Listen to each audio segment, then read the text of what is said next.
안녕하세요. 반갑습니다. 네. 저는 북한에서 2014년도에 탈북을 하여 2015년도에 대한민국에 입국을 하여 진짜 제 이 삶을 살고 있는 김동혜입니다. 좀 전에 장로님 저를 간단히 프로필 하셨는데 저는 이만갑에서 이제 만나려 갑니다에서 박현숙으로 활동하고 있습니다. 근데 진짜 웃지 못할 비극적인 상황인데 제 부모님들이 지어준 그 이름 또 성조차도 다 바꾸고 이만갑에 박현숙으로 활동을 해야 되는 그 가슴 아픈 그 사연도 북한에 남겨져 있는 우리 가족 또 그리고 저와 함께 모든 종교 활동을 하였던 그분들이 그 신비원 때문에 제 이름을 가명을 쓰고 나가고 있습니다. 저 이렇게 너무나도 멋진 교회에 초대해 줘서 감사하고요. 가슴도 떨립니다. 마이크를 많이 줬댔지만은 왠지 오늘 아까 그 노래를 들으면서 얼마나 울었는지 거기서 한번 눈물을 다 뽑고 나니까 울눈물 있겠는지. 저는 북한에서 2008년도부터 종교 활동을 하였습니다. 하나님을 믿었고요. 지하교회 교인으로 활동하였습니다. 저희 친할아버지는 김성률로 우리 북한의 기독교 연맹위원회 위원장을 하셨고 또 저희 할머니는 친할머니는 이한여대 졸업생이며 또 하나님을 엄청 믿었습니다. 저희 외할머니도 해방 전에 하나님을 많이 믿은 우리 집안 그 내력 자체는 하나님을 많이 믿은 그러한 가문이었어요. 근데 제가 이렇게 어린 시절에 우리 할머니가 친할머니가 보는 성경 말씀을 할머니 좀 보자 하면은 절대로 보이지 않더라고요. 그래 좀 보자 하면은 딱 한마디 이 책은 책이라기보다도 말씀인데 이 말씀은 오직 그저 사랑하라는 소리다. 그래서 그러더라고요. 내 귀전에는 딱 사랑하라는 소리구나. 이게 무슨 책인지는 모르겠지. 그런 의미로 많이 듣고 했는데 언젠가 제 남동생이 중학교를 착 졸업하면서 대학 입사 시험을 치는데 제 친할아버지가 알더라고요. 우리 가문의 내 뒤를 이을 수 있는 그런 후계자를 뽑아야 되겠는데 내가 우리 집이 장남이니까 내가 김일성 종합대학 기독교 학부가 1길로 나오는데 이 학교를 다녀라. 근데 제 외할머니가 엄청 반대하더라고. 안 된다고. 죽어도 안 된다고. 그래 왜 안 되냐고 물어보니까 할머니가 있던 그 해방 전에 그 하나님을 믿던 그 교회가 해방이 착 되면서부터 배안하게 태아까지 몽땅 총살했다는 겁니다.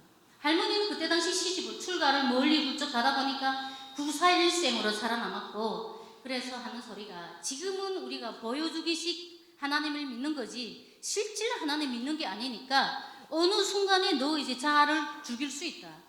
북한 그 정권이 그러니까 죽으니까 절대로 시키지 말라. 그래 제 동생이 의학대학을 갔습니다.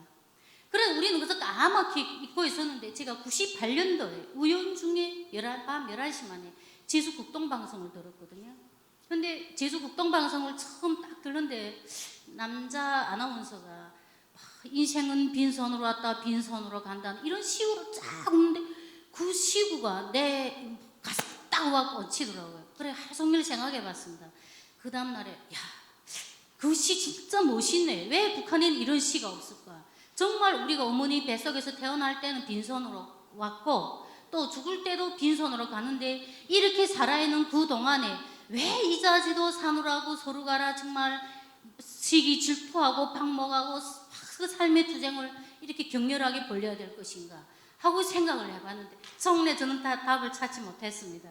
그래 그 다음날 저녁에도 또 나오면 요 시간이면 또 나오겠지. 그래 밤 11시부터 새벽 4시까지 제주국동방송을 제가 버그마 오래 많이 들었습니다. 거기에서리 하나님 예수님에 대해서리 다소나마 알게 됐어요.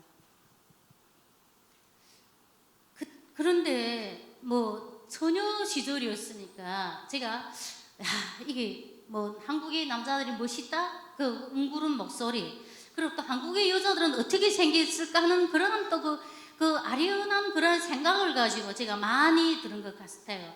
하나님에 대한 거는 궁극적으로 내가 막 접하지 못했으니까 굳이.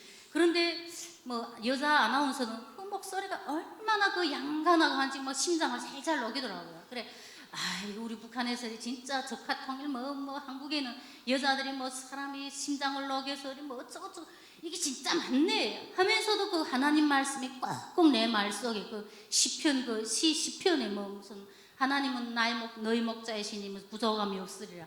야, 이것도 또 무슨 소리일까? 이런 게 엄청 이렇게 많이 쌓이던 가정에 제가 또 이렇게 사느라고 밀수도 많이 했습니다. 여러분들도 저를 이렇게 이만갑에 출연하시는 걸 많이 보셨죠? 저는 밀수의 여왕으로 이렇게 타이틀을 갖고 있는데요. 밀수를 살려고 밀수를 많이 했는데 제가 그곳에서 진짜 우연 중에 또 하나님을 영접하게 되었습니다. 근데 저는 하나님을 안 믿게 그 집에 딱 갔는데 성경 말씀이 있더라고요. 근데 제가 어린 시절에 할머니 손에서 보던 그 너무나도 근사한 책이어서 내가 그때 못 봤던 한번 버리라고 와 정신없이 봤는데 뭐 하나도 잘 모르겠더라고요. 무슨 가라사대 무슨 뼈도 그것도 말기도 잘 알아듣지 못하고 그렇게 따분한 게 있는데 그 사람이 내가 이렇게 책을 열심히 보는 걸 보고 앉아서 날 보고 이야기하더라고요. 하나님 믿는가 하고 아니 우리는 하나님 안 믿는다고 우리 김일성 동지인데 왜 믿는가 하고 막 이렇게 진짜 조금 좀 막 우추사하게 이렇게 막 놀았거든요. 근데 그분이 하나님 생전에 계신다는 거 내 앞에 있는 사람도 못 믿고 지금 이제 우리 김일성을 얼마나 우상숭배했는가 하고 그랬는데 그 사람이 우리를 얼마나 배반했고 300만 명이 넘게 굶어 죽게 만들었다고. 김일성부터 김정일에 놓고 보면은 그런데 내 눈에 보이지도 않고 아무런 것도 내가 느끼지 못한 그런 하나님을 내가 어떻게 믿어야 되는가. 네 한번 증명해보라 했어요. 근데 제가 그분 보고 근데 그분이 바람은 네 눈으로 볼 수 있는가? 돌개바람이 일면 글쎄 먼지는 날리는 건 볼 수 있지만 바람이 내 앞에 스쳐가는 건 볼 수 없지만은 피부로서 느낄 수 있고 전기는 내 귀로 들을 수 없지만은 흘러가는 건 들을 수 없지만 내 눈으로 이렇게 모든 걸 일상생활에 느끼고 생활을 체험할 수 있다는 거. 바로 하나님은 그런 분이고 예수님은 그런 분이라고 하더라고요. 그래서 제가 야, 그 말 근사하네. 진짜 근사하네 하고 그때 98년도 제주 국동방송을 들었던 그 생각이 나더라고요. 아 그래 그거하고 짬짬이 이렇게 연결을 해보면서 야 정말 있겠다. 뭔가 전 세계인이 정말 가장 많은 인구가 믿는 분이 바로 하나님인데 그 하나님을 왜 믿겠는가? 그분이 좋은 일을 한다고 하니까 믿지 않을까? 아무리 나쁜 사람이 많은 이 세상이라고 할지언정 그래도 인간이 사는지라 좋은 사람이 더 많으면은 더 많이 믿는 게 참 아마 좋은 게 아닐까 하고 저도 생각했습니다. 왜? 제 할아버지가 조선노동당에서 기독교 연맹위원장이란 타이틀을 가지고 활동을 외교적인 활동을 하였기 때문에 김일성이도 멍청하지 않은 이상은 그 타이틀을 왜 우리 할아버지인데 적겠는가 하는 그러한 것도 많이 생각하게 되더라고요. 그래 제가 그러면은 내가 어떻게 하나님을 경험을 해야 되는가 하고 난 아직 현재 내가 체험을 못 해봤기 때문에 내가 경험을 해본 다음에 내 하나님 믿겠다고 했습니다. 진짜. 그러니까 그분이 기도밖에 없다. 그럼 기도라는 거 어떻게 해야 되는가? 무슨 어려운 상황이나 아니면 길을 가다가도 우리는 때도 없이 그 어떤 장소 모든 게 구애됨이 없이 그래서 기도를 하면 된다는 거예요. 그럼 어떻게 기도를 하냐 할까? 내 속마음이 있는 말. 그 다음에 또 내데 어려운 게 있으면은 하나님께 기도해라. 하늘에 대다고 기도하라는 거예요. 알았다고. 그리고 제가 또 이렇게 넘어왔습니다. 북한에서 넘어왔는데 또 장사를 하느라고 제가 이렇게 중국 돈을 많이 몸에다 찼거든요. 근데 증명서 하나 차표 하나. 우리 북한에서는 그 어떤 자그마한 여행을 간다고 할지라도 증명서 차표가 구비되지 않으면 절대로 한 걸음도 걸지 못해요. 증명서로 내가 하나 발급을 받으려면은 9명이 승인을 받아야 됩니다. 가장 기초적으로 인민반장, 내 지배인, 담당 보안원, 보이시도원, 이부과장, 이부지도 총 9명이 승인을 받아야 되는데 마지막에 9번째에 가서는 뇌물이 들어간다는 겁니다. 돈이 들어가야만 그 종이 한 장을 가지고 내가 갈 수 있는 곳으로 가야 되는데 그 시간이 일주일이라는 시간이 걸리기 때문에 장사 그 자체는 시간과의 투쟁이고 전쟁이에요.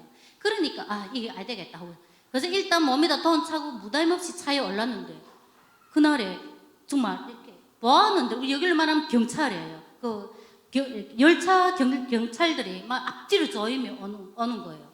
그때 불현가 내 머리 딱 스치지는 야 이럴 때 기도하래야지. 좀 기도해보자. 내 진짜 요번에 맞으면은 내 하나님이라는 사람을 내 믿어봐야지. 그랬어요. 그래 딱 눈을 감고 하나님 내가 지금 이상 내 몸에 돈이 있는데 이 돈을 이제 뺏기면은 내가 우리 가족이 죽어야 된다고, 굶어 죽어야 되겠는데 날 한 번만 살려달라고. 한 번만 살려주면 내 이제부터 하나님 내 죽도록 믿겠다고. 네. 그래서 사탄이들은 좀 눈을 멀게 해달라고. 제발 내한테 도움이 손길을 달라고. 그저 두서없이 그저 눈 딱 감고 했는데 그 사람들은 좀 거의 내 앞에 한두 명을 놓고 다 앞뒤로 조임에 다 왔거든요. 그런데 앉아있던 어느 한 분이 나를 툭툭 치매 하더라. 왜 그럽니까? 야, 니 여기 앉아라 하는 거예요. 그래, 나는 진짜 무의식결에 훌떡 앉아버렸습니다. 그런데 그 사람이 이제 내가 내 곁에 쭉 앉으니까 자기 그 신분증을 보이더라고요. 그러니까 열차 안전원이 그 신분증을 톡 보던 게 나를 하니까 자기 와이프라는 거야. 이 내 아내다. 그래서 내가 진짜 기적적으로 살아났어요. 근데 난 그때 당시 하나님이 그런 긴 줄 몰랐습니다. 제가 기도 덕분인 줄도, 하나님의 그 은혜 덕분인 줄도 모르고, 야, 그만하면 내가 조금 예쁘고 젊고 했으니까 이 사람이 내 이랬구나. 막 어마나 이렇게도 생각했어요. 그런데 그 사람이 열차가 이제 다 도착을 해서 우리 국경 연선에 이렇게 나가는데 열차 객찰구에 나가는 것도, 역도 객찰구에 나가는 것도 경찰이 어마어마하게 서 있거든요. 검찰 때부터 시작해 경찰이 서 있는데 그 사람이 나를 꽁무니 달고 뒷구멍으로 유유히 나가는 거예요. 그래, 너무 고마워서 검사 동지 내 담배를 한 갑 사드리겠습니다. 야, 됐다. 니네 무슨 도 있겠니? 어따 돈을 대비 주는 거예요. 점심밥을 사서 먹으라고. 그래, 그때 제가 느꼈습니다. 야, 이게 내 기도한 덕분이구나. 응? 진짜 너무 하나님이 감사하더라고요. 그 다음부터 저는 하나님을 믿었습니다. 일단 믿고 봤습니다. 왜? 기도를 하는데 돈이 들지 않지 않나요? 우리 북한인은 걸음걸음 돈인데 내가 그 눈 딱 감고 한 5분간 기도를 했는데 내가 아무 일 없이 무사히 살아나니까 야, 이런 게 어찌 못해보겠네. 맨날 해볼 일이다. 그래서 저는 장사할 때나 무슨 일이 있으면은 아침 문 딱 열고 나가면은 하늘에다 대고 말을 해요. 아버지, 내 오늘은 무슨 어디를 비료 장사를 가는데 내일이 정말 잘 되게 해달라고. 정말 무슨 일 있을 때마다 기도를 했습니다. 그런데 사람이 나도 인간이고 오만한지라 진짜 일도 잘 됐어요. 장사 모든 것이 정말 얼음판에 박 밀듯이 쭉쭉 잘 되고 그러니까 경제적으로도 그래, 모든 게 완벽하니까 오만해지고 내 어깨에 힘이 들어가면서 사람들이 내가 경거망동할 그런 데까지 이르렀는데 제 밑에 라인에 한 40명 되었거든요. 40명 라인이 제가 있었는데 그 라인은 내가 시연의 소리 이렇게 여기서처럼 목사님이나 장로님들 있어서 목자를 거느린 것도 아니고 내 일이 잘 되니까 그분들은 우리 북한이 너무 살기 힘드니까 잘 되는 사람은 일단 점이라도 잘 쳐서 아니면은 산소에 가서 조상을 잘 모셔서 잘 되는가 이렇게 생각하거든요. 그래 내한테 와서 야, 아무개 엄마 저기는 정말 잘 되는데 어떻게 잘 되는가 이렇게 물어보는 거예요. 내 뭐라 하지도 않는데 그래 다른 게 없다고. 난 무슨 길을 떡 나가면은 그래서 무대임 없이 하늘에다 대고 내 오늘 일이 잘 되게 해줘 하면은 일이 잘 된다고. 네, 그게 내가 전도인 줄도 몰랐습니다. 근데 그렇게 나도 모르게 내 일이 되니까 또 내가 경험한 일이니까 그렇게 하게 되더라고요. 그러면서 제 주변에 사람들이 많이 모이게 됐고 또 저도 이렇게 교회하고 많은 이렇게 연결을 가지고 그 다음부터 이렇게 체계적으로 하게 되었어요. 근데 제가 그러는 과정에 뭘 느꼈는가? 한국에서 좀 이렇게 위문품, 모든 게 약품에 이르기까지 다 왔습니다. 그래서 저를 통해서 사람들한테 이렇게 논하도 적고 했는데 그 사람들이 믿지 못하는 거예요. 왜 한국에서 이러냐? 근데 저도 그때 당시엔 진짜 몰랐습니다. 왜 이러는지. 한국의 기독교인들이 교회가 왜 우리 북한 사람들을 이다지도 정말 약 하나라도 갖다 주느라고 노력하는지 정말 그때는 너무 몰랐습니다. 그래서 저는 정말 16절지 책에다가 감사하다는 간증문만 빼곡히 한 번에 한 10장씩 20장씩 이렇게 써서 그 간증문만 계속 보냈어요. 그 사랑의 그 뜻도 아무것도 모르고. 그런데 우리가 갈망했던 것은 찬송가를 정말 부르고 싶었던 거예요. 예. 하나님은 그러니까 그러는 가정에 저도 중국부터 시작해서 또 태적인 것도 있다 보니까 하나님을 조금 믿으면서 사람들이 영역을 넓혀가니까 중국에서리 성경 말씀을 드려왔습니다. 성경 말씀을 드려왔는데 노래도 좀 잘 모르고 성경은 한글을 아니까 읽기도 하고, 그리고 서로 각자의 기도는 내 집에 무슨 아픔이 있냐 들어보고, 어느 누기 아들이 무슨 교화로 간다면 간방에 앉아있다면 하나님 제발 교화로 안 가게 해주세요, 막 이렇게 서로가 그 사람이 아픔에 대한 것만 기도할 뿐이지, 뚜렷한 목사님이 설교도 들어본 적 없고, 정말 거창한 그 가창대 성가대에서 그 찬양가도 들어보지 못했습니다. 정말 찬송가를 부르기 싶으면 산에 올라가서 한번 불러봤습니다. 뭐 예수님 나의 예수님 막 이런 그런 그 찬송가를 부를 때 막 우리 모두 막 울었어요. 막 너무 막 감격해서, 뭐 하나님을 적경 막 그런 거는 느껴도 못 봤지만은 왠지 그러면은 막 우리 사람들이 울은 거예요. 그런데 그 속에서도 보이브 스파이라는 사람들이 있으니까 우리가 40명이면 40명이 다 모여서 기도를 할 수가 없었습니다. 여기에 모이신 분들이 지하교회가 정말 북한에 생존하고 있냐 하는 이런 물음을 많이 하고 계시는데 진짜로 생존하고 있습니다. 저는 북한에 있을 때 하나님을 원망도 했고, 또 우리 북한 여자들이 중국에 가서 정말 말도 아닌 그 인신매매에 걸려서 자기 이상과 그런데 전혀 맞지 않은 아빠 같은 그러한 사람들인데 시집을 가서리 그러한 생활을 하는 것에 대해서 너무 가슴 아프게 생각했는데, 그것도 하나님이 정말 그 뜻에 있지 않았는가 하는 것도 생각했어요. 왜? 그것도 중국에 갔던 아이들이 북한에 이렇게 북송돼 들어오면서 중국에서 이미 전에 하나님을 경험을 한 분들이 많아요. 그러니까 그 사람들의 입소문을 통해서 하나님은 전파되고, 또 저 같은 밀수꾼이나 장사꾼을 통해서 하나님이 전파되고, 이렇게 여러 통로로 해서 하나님이 정말 우리 북한에 들어오는 거예요. 그러니까 우리 웬만한 사람들은 이제 다 하나님을 알아요. 무슨 일 있으면 야 하나님 제발 살려주세요. 근데 우리는 하나님이라고 하지 않고 하늘님이라고 해요. 왜? 김일성 이런 말을 했습니다. 하늘님을 믿어도 우리 조선의 하늘님을 믿어라. 네, 그러니까 우리 조선에만 하늘님이 있는가 이렇게만 생각했거든요. 그런데 그렇게 많은 사람들이 또 꽃제비 치는 아이들도 꽃제비를 치면서 한 끼 그 배고픔을 달래기 위해서 중국에 갔다가 하나님을 영접하고, 야, 내 이런 하나님을 진짜 내 혼자 어떻게 알겠냐? 내가 가서 전도하겠다 하고 와서 전도를 한 사람들도 수두룩이 많습니다. 그러면서 하나님에 대해서 거의 우리 국경연선에 있는 사람들은 다 알고 있거든요. 한 가지 단편적으로 실례가 있다면은, 제가 함흥에 니켈하고 버베지트라는 희금속을 구매하려고 갔습니다.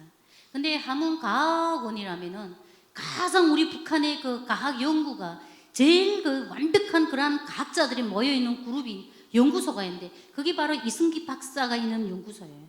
그게 어느 한 연구사 한 분이 저한테 가만히 와서 성경 말씀을 좀 구해달라더라고요. 아니 그 책은 남조선에서 나온 책인데 우리가 함부로 가지고 오면 죽는다고 하니까, 그래도 딱 한 건만, 하다못해 한 건이 아니면은 몇 장이라도 좀 찢어다가 가져다 달라는 거예요. 저는 그때 이해를 못했습니다.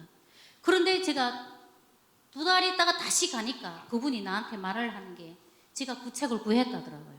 내가 구했다고. 너무 막 좋아서 막 콩당콩당 뛰는 거예요. 근데 그분이 외국어 대학 프랑스 학과를 졸업한 분인데, 그 남편은 일어 학부를 졸업했고, 그래서 그 과학을 연구하는 분들이었는데, 그분이 그렇게 하고서는 너무 좋아하면서 그 성경 말씀에 대해서 그 완전 그 해석해 주더라고요. 그래, 야, 이 함흥이라는 데도 이런 사람들이 있구나 했는데 1년 뒤에 가보니까 그 정치범 수용소에 실려갔고, 아들 2명이 있는데 한 아이는 김일성 종합대학 이렇게 20학부에 하는데 김정일한테 그 편지를 썼대요. 대학 총장이.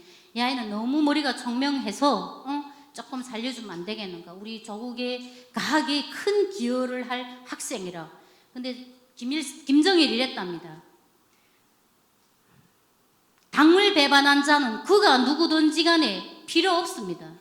네, 그래, 그렇게 머리가 좋은 2 아들도 역시 정치범 수용소에 실려갔다는 거. 그렇게 자기가 죽을 걸 생각하면서도 그분들이 왜 이렇게 갈망을 했겠는가. 네, 막 그거에 대해서 저도 이렇게 많은 걸 이렇게 생각을 했거든요.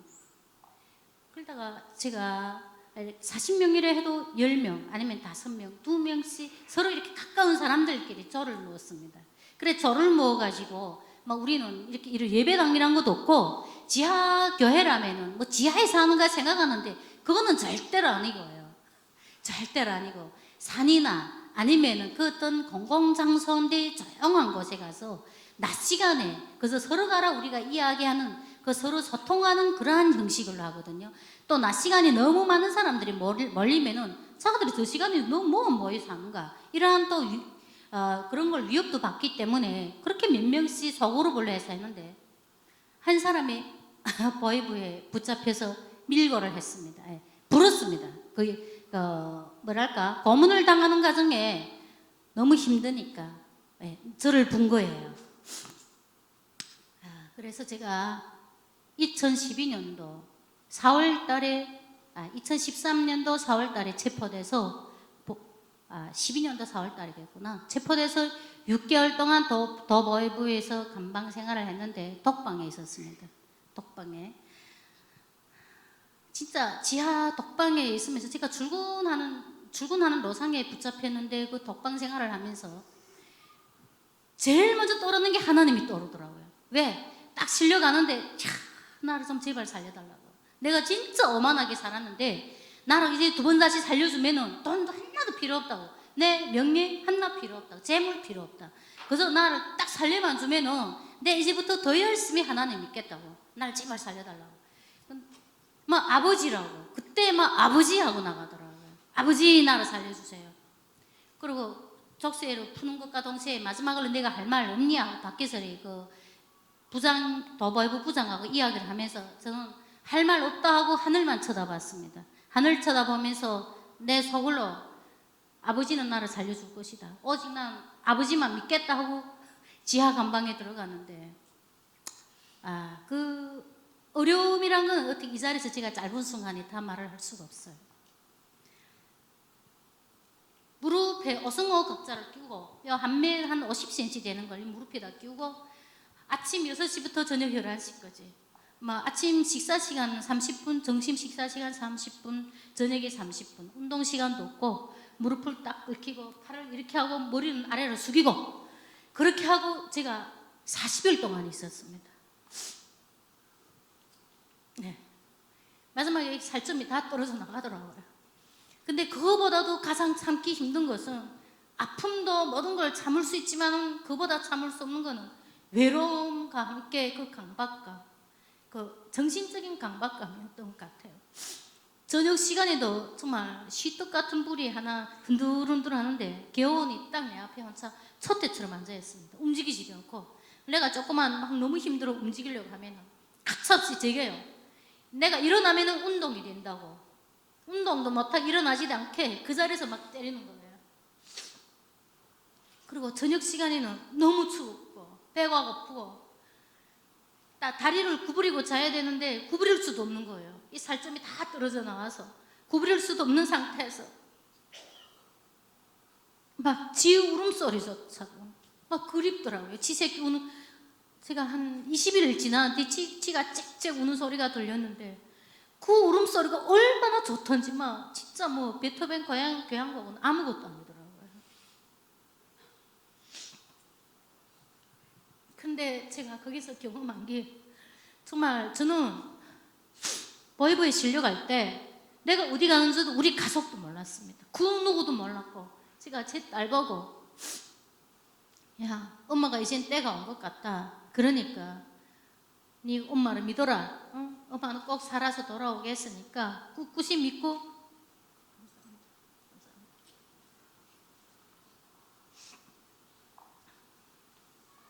그래서 엄마를 기다려달라는 이 말만 그래서 거듭하고 그래서 헤어졌을 뿐인데 우리 가족들도 그 누구도 내가 어디 간 줄도 몰랐어요. 근데 희한한 것은 그 내가 가장 힘들고 어려울 때 정말 외로울 때 하나님과 주님이 제 곁에 있었다는 거예요. 네, 저는 정말 생생하게 경험을 많이 했거든요. 네, 그 배고픔, 추움 모든 걸 다 겪고 이겨나게 할 수 있었으며 눈 딱 감고 기도를 하면은 내 눈앞에 하나님이 막 보였어요. 거짓처럼. 왜? 막 여기 모이신 분들은 어려운 상황에 처하지 않아 있었기 때문에 제 말이 무슨 소리인지 막 이해도 안 갈 겁니다. 근데 분명히 있었고 내가 딱 기도를 하면은 내 기도와 함께 하나님의 목소리가 막 내게 들려왔습니다. 제가 아까 그 동강교회 그 목사님이 막 그 설교를 하실 때 하나님하고 그 교통을 하면은 내가 진심으로 교통하고 막 이러면은 하나님의 목소리가 내한테 들려온다는 게 정말 맞는 말이에요. 저는 그걸 경험을 많이 했거든요. 그래서 제가 기적적으로 진짜 5달이고 12일 만에 보이부에서 보안소를 넘어갔습니다. 네. 모든 사람들이 믿지 않았고 모든 사람들은 내가 간첩인데 그 간첩도 그저 간첩도 아니에요. 40명 집단의 망책을로 그것도 국가안전보위부의 여기 한국의 국가안전 우리를 말하면은 국정원인데 거기에 임무를 받고 제가 막 활동을 했다는 겁니다. 저는 국정원 사람 얼굴도 한 번도 본 적 없어요. 그렇다 해서 국정원 돈 1전도 받은 적 없습니다. 제가 밀수를 하면은 밀수를 한다는 게 우리 북한의 약초나 그 어떤 강물이나 이런 걸 가지고 가면은 그분들은 오히려 이랬습니다. 통일이 되면은 너 이 모든 걸 다 이렇게 중국에다 팔아먹고 통일이 된 다음에 후대들인데다 너 뭘 넘겨주겠는가? 절대로 팔지 말라. 아무런 것도 하지 말라. 예? 이렇게 그분들은 막 내보고 가서 오지 말라고 이런 걸 절대로 하면 안 된다고 했는데 북한에서는 전혀 그러지 않더라고요. 그리고 뭐라는가? 내가 예심을 받으면서 하나님을 믿는 사람들은 하나님을 믿는 것이 아니라 정복을 하는 국가의 안전을 정복하는 최고의 간첩을 몰고 있습니다.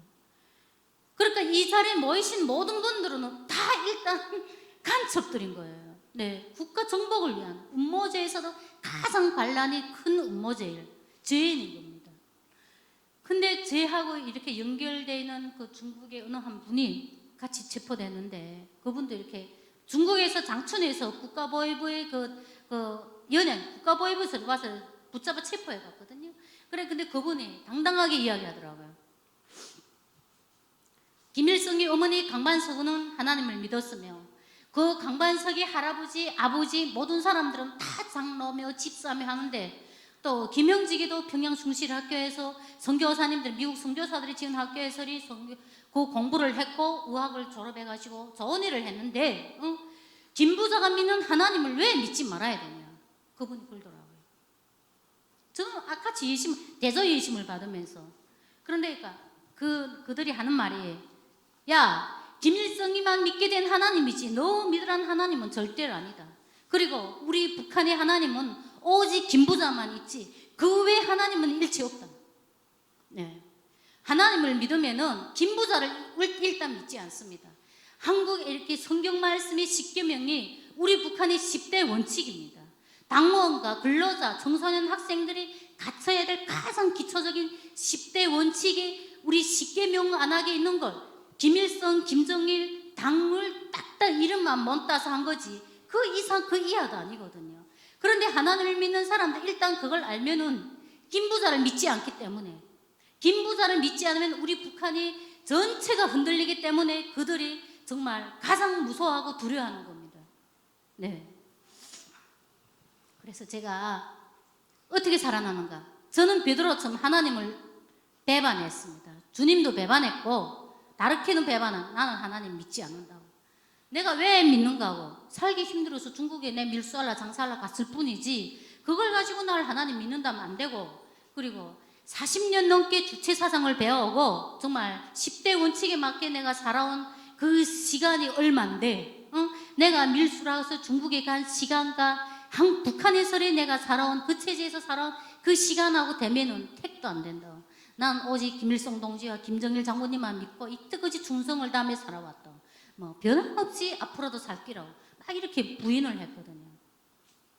그러면 부인을 하면서도 막 죄의식감은 있었지만은 또 그러지 않으면 안 될 상황에 내가 그대로 죽으면은 내 자식, 내 가족 또 알지도 못한 또 진짜 애매한 40명이 그대로 다 관리소로 가야 됩니다.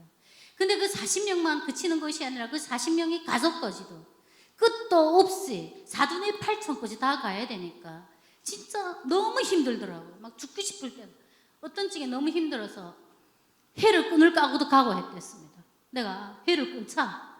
그런데 해를 끊자고 딱 생각했는데 내 예심을 받자면 해가 끊기면은 그 사람들은 내 말을 못하면 그대로 바가지를 써야 되겠는데 그러지도 못하겠더라. 정말 그때 상황에 죽지 못해, 죽기 싶어도 죽지 못할 그 상황에 처했을 때 내 인생이 너무 허무하고 내가 불쌍하더라고요. 정말. 그런데 제가 하나님을 부인했는데조차도 하나님께서 저를 구원해 주셔서 또 제가 보이부에서리 보안소로 넘어갔습니다. 보안소에서 제가 교화 7년을로 또 한 달 동안 예심을 진짜 죽도록 매를 맞고 제가 그 옛날엔 조금 예쁘게 생겼는데 지금은 좀 예쁘지 않아요. 너무 맞아서 이 코뼈가 다 부서지고 내가 눈도 지금 현재 잘 보지 못한 게 너무 맞아서 이 눈 여기가 싹 부서져 나갔댔습니다. 바른 대로 되라고. 그런데 진짜 코미딕한 게 매를 맞을 때 행복할 때다. 여기 모이신 분들이 매를 맞는 순간에 행복해 본 적이 있으십니까? 없을 거예요. 저는 근데 매를 맞을 때 너무 행복하더라고요. 왜? 운동되니까. 우선 첫째 운동되니까. 그 다음에 두 번째는 내가 부인하고 이것도 아니다 계속 완강하게 형법 몇 조항에 가면은 이게 이렇게 되는데 너 왜 날 여기다 였냐? 이걸 고쳐달라. 그러면 그 사람들이 말을 모자라면 저를 때리더라고요. 한 대, 두 대 맞을 때마다 내가 이겼네. 오늘 내가 정말 이겼구나. 막 이런 신심, 자부심이 생기니까 너무 행복했어요. 네. 근데 그걸 견딜 수 있는 그 힘도 주님이 내하고 함께 있었기 때문에 그게 가능했다는 겁니다. 네. 너무 감사하더라고요. 그런데 중요한 것은 저를 담당한 그 보이시던 그 예시모니 전대 감동을 먹어서 저를 도와줬습니다. 주님께서 그 사람의 마음을 움직이셨던 거예요. 네. 마지막에 이렇게 예심을 받는데 부장동지 다 부인, 이 동에 다 부인합니다. 제 번호가 19번이었는데 이 19번이 부인하는데 부장동지 들어와서 어떻게 좀 해보십니까? 가사에 들어오나던 게 죽어라 그 때리는데 그 예심원이 딱 창밖에 서서 나를 척 보면서 울더라고요. 막 매를 맞으면서 그 예심은 왜? 그 사람이 손끝에 내 운명이 달려있고 내 가족의 운명 40명의 운명이 달려있기 때문에 나는 진짜 그 사람만 바라보면서 정말 투쟁을 하는 거나 같은데 그 사람이 나를 척 보더니 눈물을 흘리며 창밖을 내다보니까 살았구나. 주님이 저 사람의 마음을 감동시켰구나. 막 그랬습니다.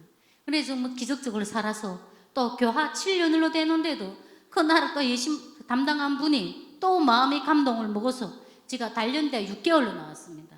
단련대 6개월이라는 거는 우리가 노동으로서 당과 수령께 충성을 다하겠다는 걸 맹세하는 그런 노동의 현장입니다. 아침 6시부터 저녁 10시까지 진짜 새벽 6시, 5시부터 기상을 해서 온 시내를 한곳에 뛰는 거예요. 노동 달려 하면서 신새벽부터 1시간 동안 이렇게 달려야 돼요. 예. 그러니까 그 모든 사람들한테 나의 죄의식감, 그 죄를 반성한다는 걸 보여줘야 되는 겁니다. 그리고 또 밥 한 끼, 우리는 폭탄밥이라고 하는데 그 폭탄밥 한 끼를 먹기 위해서 루기번호를 하루에 몇십 번 부르고 들어갔다 나왔다 해야 돼요. 그리고 노래 한 가지, 검은 구름 몰아치고 유혹의 바람 불어도 하면서 이런 노래를 사회주의 기세, 진짜 대한민국이나 미제 앞잡이들이 그 어떤 유혹의 바람을 불어도 우리는 장군님만 믿고 사회주의를 지켜나간다는 이런 노래를 힘차게 부르면서 그 밥 한 술 얻어먹으려 들어가야 되는 거예요. 그리고 저녁에 이제 밥 한 술 얻어먹고 나오는 게 요만한 1m짜리 밧줄을 줍니다. 그럼 이 1m짜리 밧줄을 가지고 또 산꼭대기 하산거리가 한 200 넘는데 그 200 넘는 곳을 정신없이 올라가서 하루 계획량이 넉 대예요. 경급 25. 예. 굵기가 25짜리 나무 4m 50짜리를 하루에 오전에 2대, 오후 2대 무조건 끓여야 돼요. 그거는 계획량이기 때문에 내가 죽든 살든 내가 그 계획량을 하지 못했다 하면은 그날에는 그 단련대 몇십 명이 하루 종일 자지 못해요. 그렇게 하고서 저녁에 이제 와서 또 한술 되는 밥 얻어먹고 10대 원칙. 우리 한국의 10계명을 진짜 밖에서 물을 쏟듯이 줄줄줄줄줄줄 또 암송을 해야 통과를 해야만이 잠자리 듭니다. 제가 그런 대로 6개월 동안 진짜 빡세게 하고 기적같이 살아나왔습니다. 근데 인간이란 거는 진짜 죄인이더라고요. 제가 인간은 죄인이다 해서 야, 이 무슨 소리 하냐. 인간이 어찌 죄인이란 말. 나는 죄인이 아닌데 난 누군데 사기친 적도 없고 누구를 피해 준 적도 없고 그렇다 해서 불륜을 저지른 적도 없고 나는 정말 착하게 사느라고 노력했는데 나만은 죄인이 아니다. 이렇게 자부심을 갖고 살았는데 진짜 하나님을 영접하고 보니까 제가 죄인이더라고요. 왜 죄인인가? 가장 어려울 때는 하나님한테 또 매달려. 그런데 또 거기서 6개월 또 풀려 나오니까 그 다음부터 하나님을 싹 잊었습니다. 정말 거짓말처럼 믿게 되더라고요. 야, 내 하나님 때문에 이렇게 보이부 시작해서 보안서같이 또 단련대를 뗐지. 야, 내 이제 잊으리라. 이렇게 생각하고 머릿속에다 싹 지웠는데 그리고 또 김정일이 딱 죽고 나니까 그 다음부터 열심히 또 김정일이를 찬양했습니다. 찬양하는데 또 내가 작품을 써가지고 유명한 해설대라는 거 있는데 제가 회계원을 하다가 또 싹 직장에서도 해고당했거든요. 그래 또 정치적인 그 타이틀을 조금 좀 얻으려고 열심히 선전 활동을 하면서 우리 한국에 있는 분연대 우리는 여맹 해설대 대장이라는 것도 그런 걸 거둬지고 우리 여맹의 그 집에서 노는 부인들 들어가 가지고서 이제 김정일을 찬양하는 찬양대를 만들었습니다. 그래 그 찬양대를 만들어 가지고 이제 도적인 경연에 가서 1등을 해서 어깨 쓱 올라가면서 내 의정은 정말 이제 이뤄진 신임, 정치적인 신임을 이제는 내가 회복하는가 하고 생각했는데 그게 아니더라고요. 나는 이렇게 살아나왔을 때 우리 당은 정말 용서가 있고 간대하구나. 네? 하나님이 도와준 것도 생각을 했지만 그보다도 우리 장군님이 정말 감사하구나 이렇게도 생각했습니다. 그렇기 때문에 장군님 김정일에 대해서 찬양을 하면서 열심히 다녔는데 내가 다니면은 그 사람들이 지도원들이 내 걸음걸음 체크를 치고 7명이 낸 데다가 감시를 붙인 거예요. 감시를 붙였는데 제가 그걸 어디서 느꼈는가? 쟤한테 딸이 있었어요. 딸이 그때 당시 중학교를 이렇게 졸업하고 대학에 진입하려고 대학 입사 시험을 다 쳤는데 의학대학을 지망했습니다. 엄청 머리가 좋았거든요. 그런데 의학대학을 지망했는데 보위부에서 또 도당에서 시당에서 반대했습니다. 왜? 엄마가 간첩인데 얘가 어떻게 의학대학을 갈 수 있냐? 못 간다. 저는 그때 심장이 뚝 떨어지는 것 같았습니다. 왜? 내가 나올 때는 모든 것이 완벽하게 해명을 대설이 나온가 하고 생각했는데 전혀 그게 아니더라고요. 그래 내 딸이 자강도 희천 달격대원으로 문건이 올라가서 도사로청 무슨 도당 시당 계속 찾아오는 거예요. 빨리 달격대를 보내라고. 근데 저는 그때 당시 감방에 근 7달 동안 있었지. 거기에다가 6개월 동안 단련대를 뗐지 않을까. 내 몸은 몸이 아니었어요. 오직 정신력, 의지력 하나 가지고 버텼는데 집에 딱 와서 이러도 못 나고서 정말 누워있는 상황에서 아이를 내가 어쩔 수가 없더라고요. 그렇다 해서 돌격대는 못 보내겠지 해서 인민위원회 위원장하고 말해가지고 서길로 이었습니다. 그래 서길로 이었는데 그 사람이 그 위원장이 야 네가 이런 상황인데 내 너 딸을 써도 될까 하는 게 네 너를 믿고 쓴다 하더라고요. 근데 우리 딸이 저보고 이러더라고요. 어머니 내가 진짜 열심히 일을 잘해서 그 엄마의 그 딸이란 말 내가 진짜 보여주겠다. 네, 모든 사람들한테 보여주겠다 했는데 한 달 조금 안 돼서 사골로 정말 하늘나라에 갔습니다. 네. 제가 저는 정말 여자이기 전에 엄마고 너무 연약한 여자입니다. 네? 근데 남편 없이 한 10년 넘게 아이들을 둘 키우면서 정말 악착하게 자라는데 감방에 또 몇 번 갔다 왔지, 단련대 갔다 왔지, 딸 것이 이렇지 않을까. 그때 하나님을 또 원망했습니다.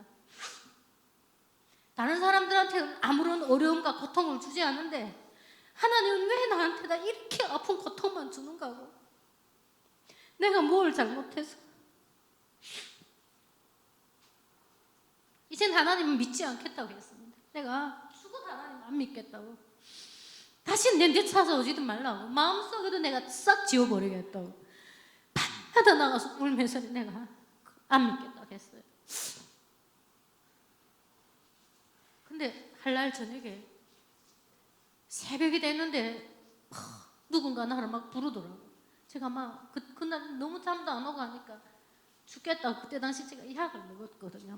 우리 북한에는 불이라는 게 없으니까 저녁에도 캄캄한 진짜 암흑이 땅에서 사는데 우리 어머니 몰래 제가 약을 먹고서 그래서 조용히 잠자서 가리라, 내 딸 곁으로 가리라고 딱 있는데 새벽 한 2시 한 40분경에 누군가가 나를 불러요, 밖에서.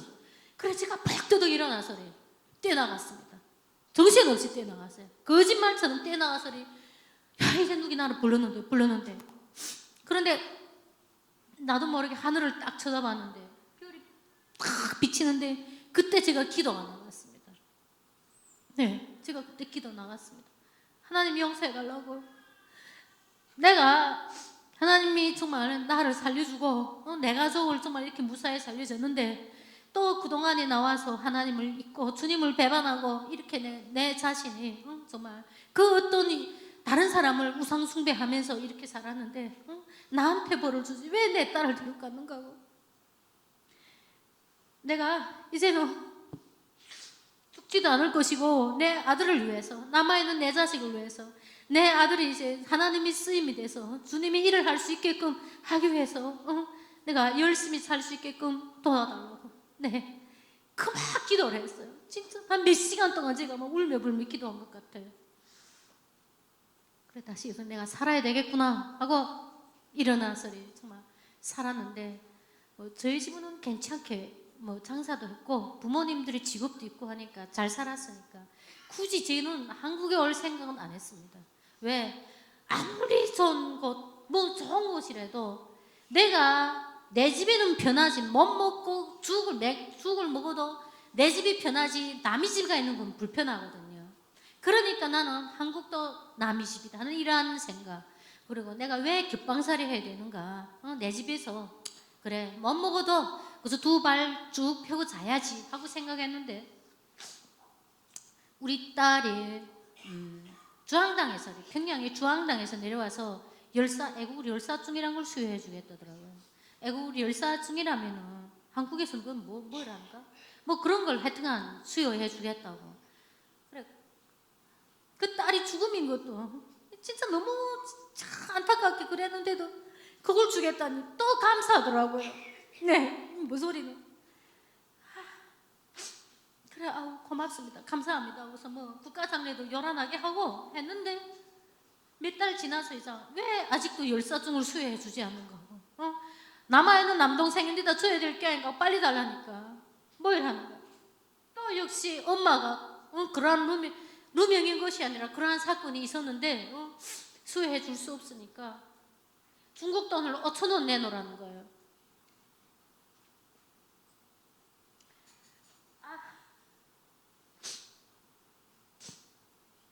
여러분들은 이러한 상황이 이해가 되지 않지요?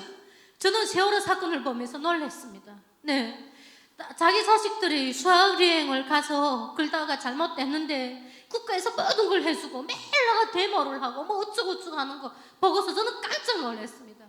근데 저 역시 제 딸도 정말 국가 일을 하다가 잘못됐는데 그 곱사는 종이장 한 장 달라니까 돈을 내놓으라는 겁니다.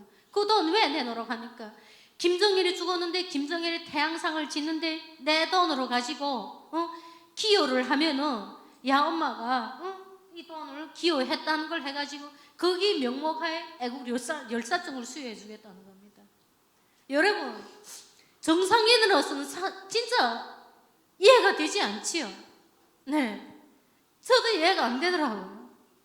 야, 이게 어떻게 이렇게 거지 같은 나라가 있냐? 진짜 우리 부모들, 할아버지들, 나도 역시 그 찰나 당에 충성하느라고 다 남들이 탈북하고 하는데 그렇게 고생을 하면서도 그 사회주의를 지키게 또 꿋꿋이 살았는데 하나님 믿은 죄 아닌 죄 때문에 내 딸이 잘못됐고 잘못된 것만 해도 분통이 터져 죽겠는데 덩거지 내놓으라는 이게 무슨 소리냐.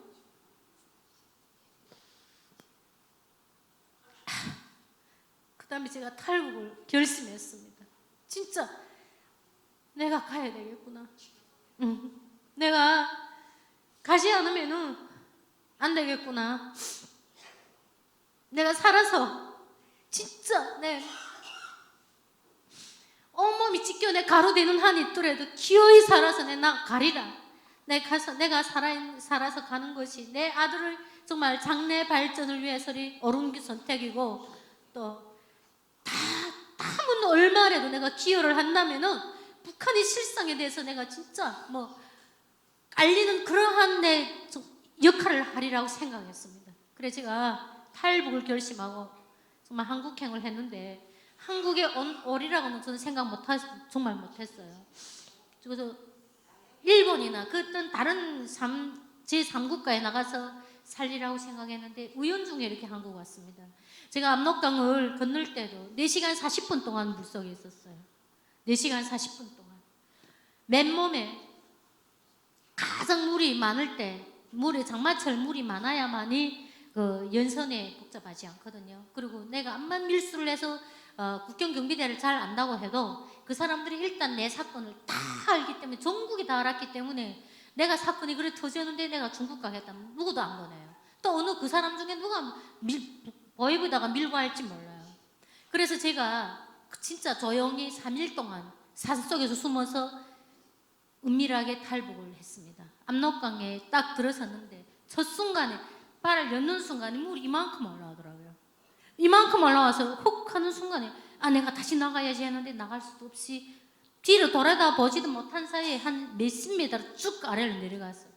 그 다음에 그 얼마 안 되는 강폭이 얼마 안 되는 곳을 헤엄치느라 애를 빡빡 써도 근본 안 나가더라고요.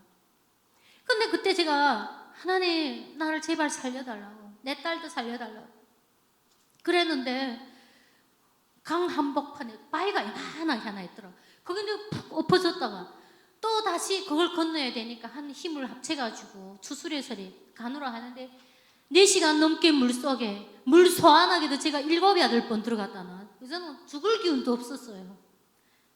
근데 마지막에 내가 외친 게 주님 내가 죽으면 우리 아들을 부탁한다고 주님께 내가 맡긴다고 말했습니다.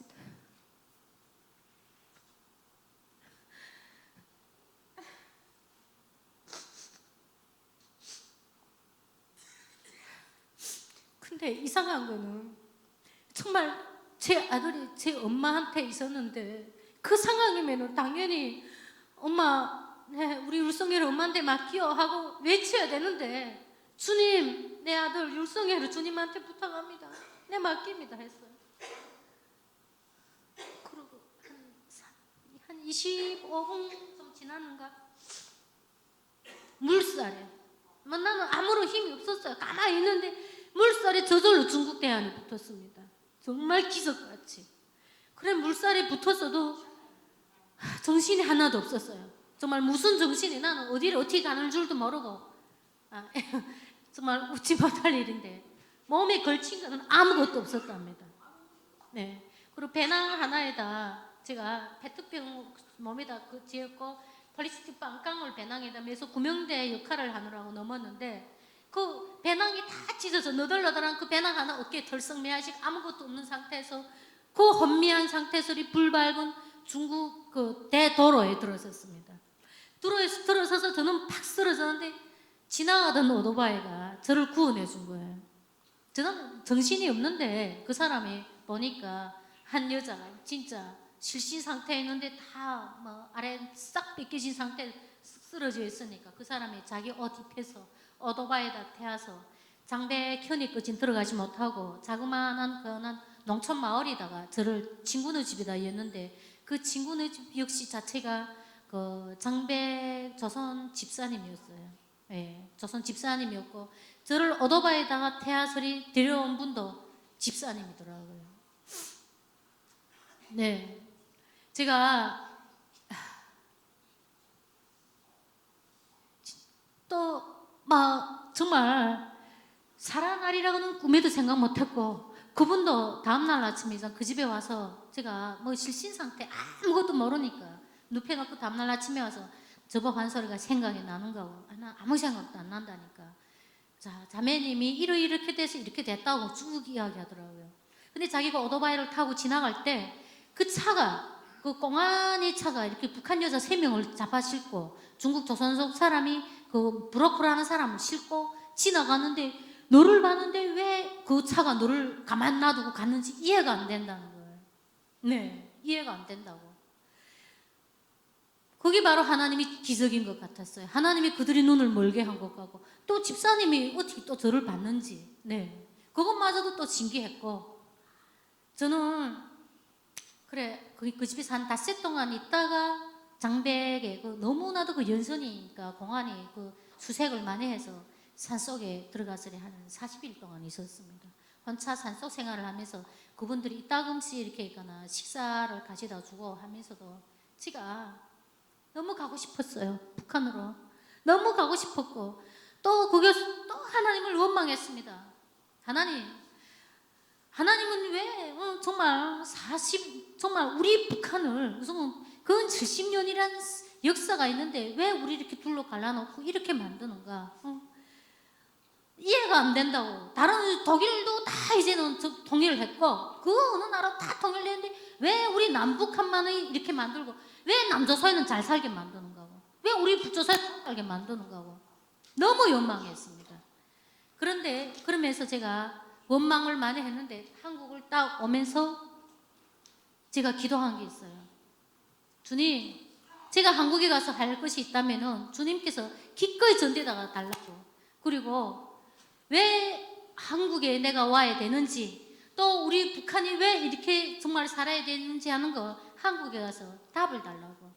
제가 오면 내내 그렇게 기도를 했습니다. 답을 달라고. 난 아직도 모르겠다. 이해가 안 된다고. 우리 북한 사람들이 북한에서 태어났다는 그 죄 아닌 죄 때문에 이렇게 살아야 되는데 그에 대한 답을 오직 하나님과 주님밖에 줄 게 없다고 생각하는데 그 답을 달라고 했습니다. 지금 태국에서 그 답을 찾았습니다. 네, 태국 감옥에 제가 딱 들어서는데 나와 함께 한 몇 명 있는가 했는데 한 100명이 넘는 사람들 탈북자가 거기서 기다리고 있더라고요. 한국행을. 저는 깜짝 놀랐습니다. 이래서 하나님께서 우리 남북한을 정말 아직 현재 이렇게 갈라놓고 하나님의 역사를 보이느라고 이러는구나. 저는 그걸 생각했습니다. 우리 탈북자들 통해서 또 우리 이 땅을 전 세계적으로 갈라지는 우리 북한하고 남한의 이 갈라진 상황을 통해서 하나님이 실질로 현재 생존해 있으며 지금 현재도 우리 북한을 위해서 우리 통일을 어떻게 하는 그러한 과정을 통해서 하나님이 역사하심을 보여주느라고 우리 이 나라를 둘로 갈라놓지 않았는가. 예, 저는 제 나름의 답을 그렇게 찾았습니다. 그리고 통일에 대해서 막연하게 생각하시는 분들도 많은데 통일이 그렇게 막연하지 않아요. 20년 전, 한 25년 전까지만 해도 북한 사람들이 와서 막 빨간 사람들이, 괴물 같은 사람들이 와서 이렇게 마이크 들고 여러분들과 함께 소통을 하고 있다는 것은 상상도 못했을 것입니다. 그게 불과 25년 전이었는데 25년 후에는 이제는 근 3만 5천 명이라는 탈북자들이 와서 남한에 대해 북한의 실상을 알리고 우리 같은 민족이라는 것도 알리고 또 하나님의 살아계심을 진짜 증명도 하면서 이렇게 알아가니까 이게 얼마나 중요한가 하는 거. 통일이 우리가 푹 덜쳐넣어서는 영토 통일보다도 서로 민족 간의 통일, 서로 소통의 통일이 가장 기본이 아닌가 그렇게 생각합니다. 그리고 저는 우리 탈북자들이 통일이 마중물이다 그렇게 생각하거든요.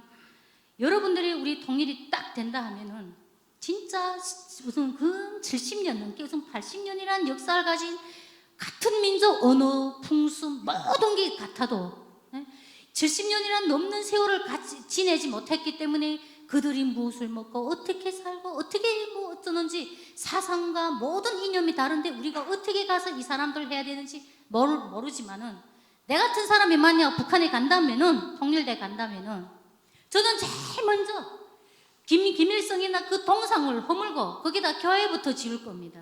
네, 제 꿈이었어요.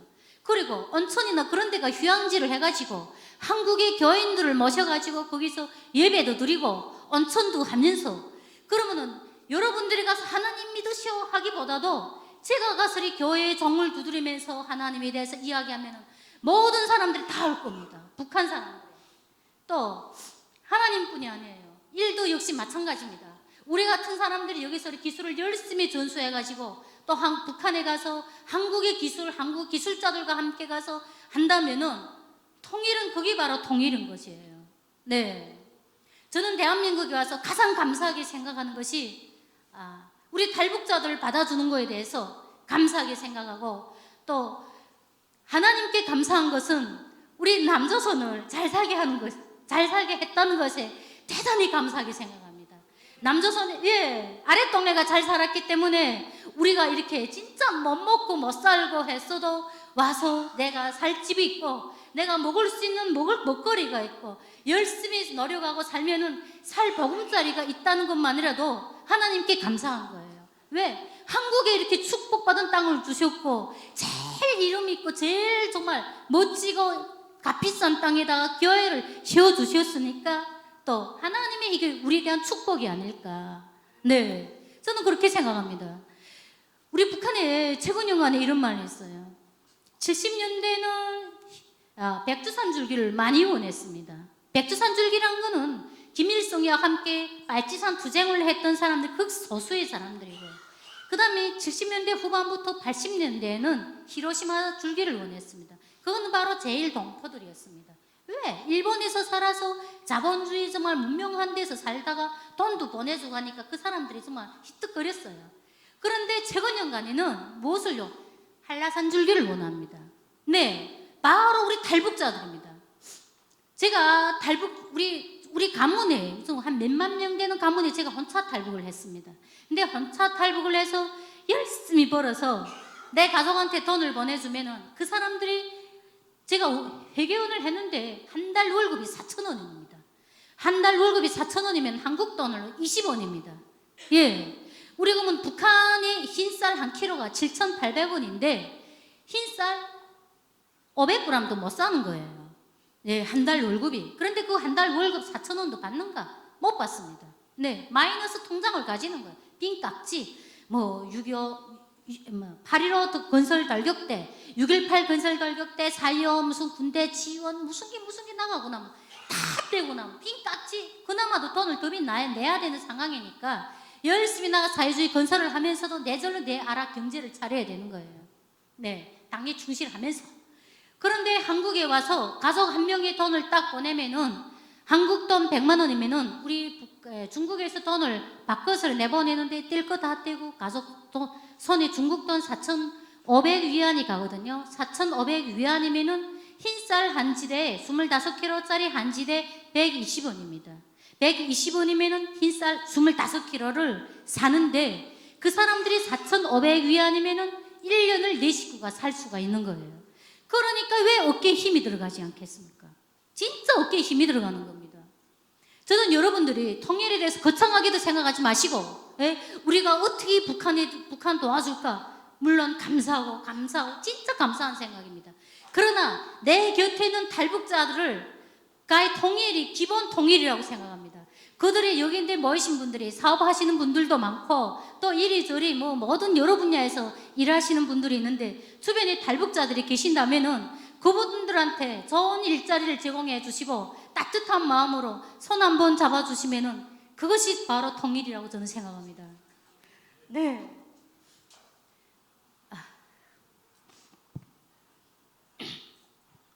여러분, 저는 북한에 있을 때 진짜 남조선에 대해서 너무나도 악한 그 감정, 태어난 순간부터 우리가 배운 게 할아버지 대원 스님 고맙습니다. 친애하는 지도자 김정일 장로님 감사합니다. 이런 인사, 이런 말만 배웠어요. 3살짜리 아이가 할아버지 대원 스님 고맙습니다. 그 말을 할아버지 번저님 고맙습니다 말을 해서 엄마하고 아빠가 당위원회에 가서 일주일 동안 비판서를 썼습니다. 아빠 엄마 이름을 부르지도 못하는데 할아버지 대원 스님이라는 걸 번저님이라고 해서 네가 왜 아이를 사상교육을 못 시키는가. 네, 이런 상황입니다. 오직 김부자를 위해 충성하고 미제와 그 남조선 계례 앞잡이들은 우리가 하늘 이고 살 수 없는 그러한 피를 정말 물고 우리는 결사전으로 가서 싸워야 된다고 했습니다. 네, 그리고 우리가 항상 배운 게 계급교양 시간에는 승냥이가 절대로 약물로 변할 수 없다. 우리 신조예요. 네, 신조. 승냥이는 절대로 약물로 변할 수 없다. 그러니까 여러분들도 다 승냥이인 겁니다. 일단 저는 막 그런 걸 너무 많이 배워가지고 와서 남조선이란 나라는 대낮에도 깡패가 망나니가 우글우글거려서 밖에 나가지 못하는 그러한 나라인 줄 알았습니다. 낮도 없는 매일 밤만 캄캄한 그러한 나라, 암흑의 세계에서 사는 그러한 나라인 줄 알았는데 다행인 것은 너무나도 밝고 따뜻한 분들이 곁에 많다는 겁니다. 네. 그래서 제가 생각했습니다.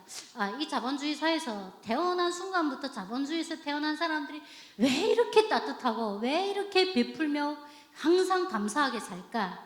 그것은 하나님을 믿는 분들이 많았기 때문에 또 많기 때문이 아닐까. 네, 베푸는 마음, 배려하는 그 마음이 우러나서리 우리 탈북자들도 와서 정착을 잘하는 것 같습니다. 저도 역시 이장님 현재 남설운에 출석하고 있는데 정말 외롭고 힘들고 어려울 때마다 교회에 가서 그분들하고 소통하고 어려운 게 있으면 친형제보다도 더 막 이렇게 챙겨주니까 감사하더라고요. 진짜 감사하고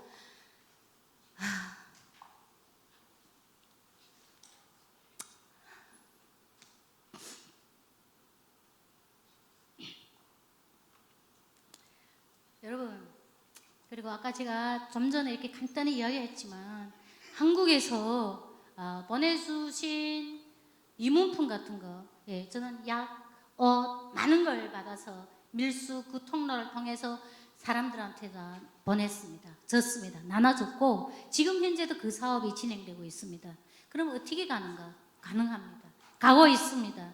치약 하나, 시설 한 대를 쓰면서도 한국의 경제가 얼만큼 발전했다는 걸 알고 또 아래 동네 옷을 우리가 접하면서 우리 이렇게 유머적인 말이 있거든요. 야, 한국에는 아래 동네는 다 여자들만 사는 나라인가?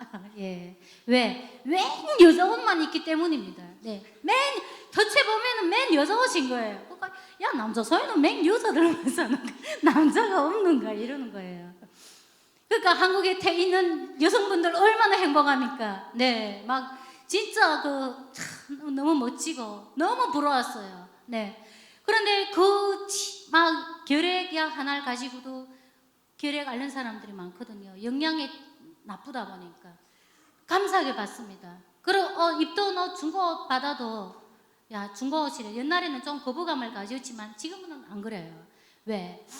북한이 건 없습니다. 일단 경제가 침체 상태다 보니까 없고 중국 걸 싸기보다는 우리가 왜 중국에다 돈 벌어주겠냐. 그럴 기만 차라리 한국 걸 받아다가 우리 한국 사람들도 돈도 좀 벌려주고 또 우리 좋은 옷 한국 걸 좀 패션을 입으면 좋지 않겠냐. 이런 취지로 해서 우리가 한국산 옷을 많이 입거든요. 그러면 사람들 보고 야, 이게 중고 옷인데 괜찮다고 한국 사람들이 입던 옷인데 그 사람들이 그 체감을 느끼면서 입을 수가 있어서 너무 감사하다고. 네, 그러는 거예요.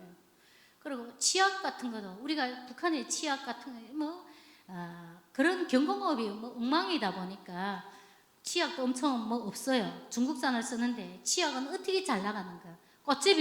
우리 북한식 꽃제비들이 여름이나 겨울이나 그 길거리에서 떨어지는 버린 음식을 주워 먹어야 되는데 식중독이 많이 걸리는데 그 식중독 예방에는 치약을 쭉 짜서 먹으면 땡입니다. 네, 그러다 보니까 한국산 치약이 불티나게 팔립니다. 네, 그래서 진짜 내가 한국 가면은 너무 감사하다고 내가 인사를 해야지. 네, 인사를 해야지 하고 속다짐을 했는데 또 오늘 이 교회에 와서 치론교회에 와서 이 인사를 다시 한번 하게 돼서 감사합니다.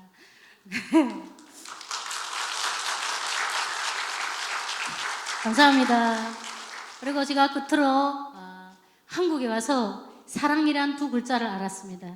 북한에서 사랑, 우리 부모 자식 지간에도 엄마 사랑한다, 어머니 사랑한다, 아들 사랑한다 이런 말 한 번도 못 해봤습니다. 진짜 못 해봤어요.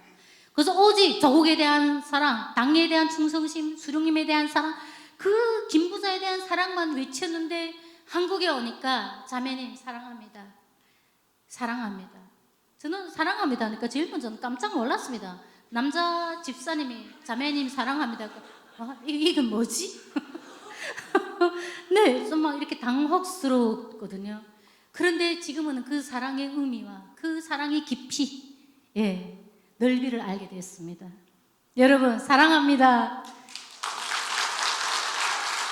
감사합니다.